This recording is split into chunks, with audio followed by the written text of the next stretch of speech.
Ecco. Ciao.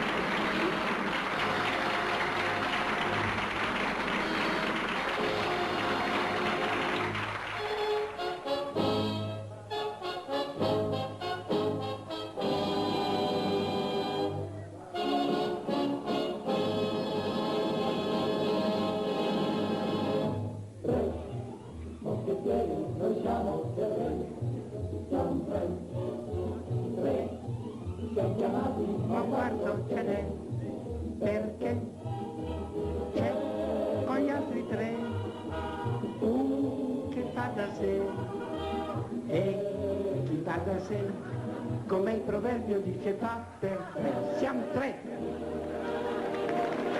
Nunzio Filogamo, diciamo che occorrerebbe credo un'intera trasmissione televisiva per parlare del successo dei Quattro Moschettieri e dell'importanza che ha avuto i Quattro Moschettieri. I Quattro Moschettieri era la prima rivista radiofonica, assolutamente la prima Rivista radiofonica, veramente. E difatti mi hanno chiamato alla radio, ho fatto una specie di provino e poi mi ha chiamato in direzione, mi hanno detto Filogamo va bene, lei è stato accettato, il nostro regista, non bisogna dimenticarlo, Riccardo Massucci, infatti non volevo vorrei dimenticarlo. un applauso da tutti. Certo, il regista di questo famosissimo programma fu Riccardo Massucci e noi abbiamo qui il figlio, infatti. Sono Edoardo Massucci, sono lieto di essere a questa trasmissione e di ricordare papà, soprattutto che è stato il regista e il personaggio di Arlecchino, certo, dalla famosa parlata veneta, Ocio, Streghetta, che ha fatto ridere tutta l'Italia, tu lo ricordi molto bene. Abbiamo qui anche il figlio di Morbelli. Solo di Morbelli e non di Nizza e Morbelli. Ricordiamo Angelo Nizza oltre che Riccardo Morbelli. Io quello che volevo dire è che tanto Massucci quanto io siamo rimasti qua 50 anni dopo, anche noi viviamo di radio, lui come Fonite eccetera, io come GR2 e quindi continua una vecchia storia. Grazie. Anche il maestro Egidio Storaci, che è stato il direttore delle musiche, il compositore di molte musiche dei Moschettieri. Dei Moschettieri, benissimo. Abbiamo letto recentemente sulla Repubblica un articolo molto dotto, molto accorsato, molto informato sui Quattro Moschettieri. L'articolo era firmato dallo storico Lucio Villari, che ci dice brevissimamente proprio qualche cosa per dare l'idea a tutti i ragazzi, che spero siano tanti, che non sanno niente di questo programma, che cos'era il programma. Dico che a quella pagina molto bella della storia della radio sono aggiunte poi delle pagine vere, 2 libri, I Quattro Moschettieri e 2 anni dopo, che hanno deliziato, direi, almeno... Che furono un grande successo di vendita. Sono ancora oggi letti come un'opera bellissima, divertente, spiritosa e soprattutto molto ricca di eventi, di trabocchetti, di trappole, così, di linguaggi nuovi e divertenti. Con le illustrazioni, vorrei ricordare, di Angelo Bioletto, un grande illustratore, che ha dato veramente l'immagine a delle voci che solo che la radio trasmetteva. La televisione che mancava. La televisione che mancava è stato il libro e le figurine. Certo, fu insomma un'autentica epidemia. Io adesso però non posso non chiedere a Nunzio di farci una delle canzoni di questo programma. No, dai, l'abbiamo preparata per trovare, abbiamo fatto di tutto. Sappiamo che certamente non è facile per te ricominciare a fare il cantante alla tua età, però la canzone, tu sai qual è un grande successo. Non ti far fregare, dice Guido Sacerdote. Ah, fregare, io credevo non ti far fregare. Da Arbore, come al solito. Sentite, io lo farei con tutto il cuore, ma guarda che parliamo...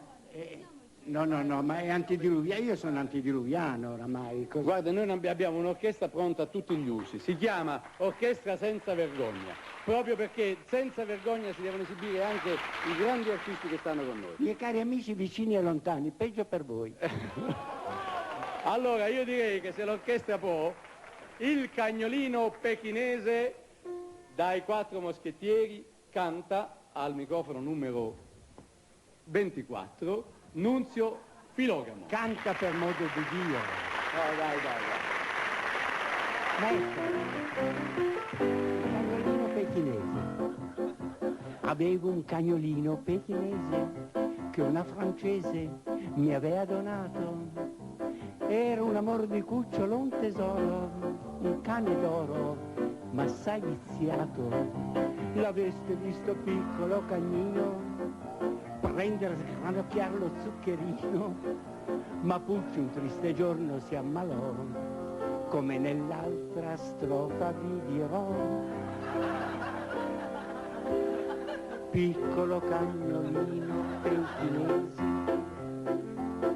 tanto gentil con me, tanto cortese, il tuo ricordo ancora palpita nel mio cuore, piccolo cagnolino pechinese. Da qualche tempo avevo grossi crisi, perché il mio Pucci più non mangiava, perfino il cioccolato e gli squisiti, occhi canditi, e rifiutava.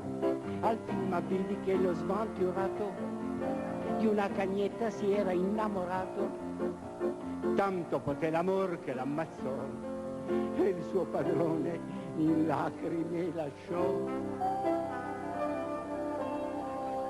Povero cagnolino pechinese, morto e sepolto ormai da qualche mese, ma vivo sei nel mio cuore e ti rimpiango ancora, piccolo cagnolino pechinese.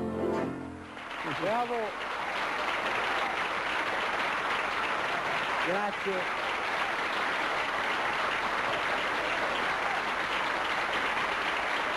Nunzio Filogamo, grazie per altri 60 anni di radio.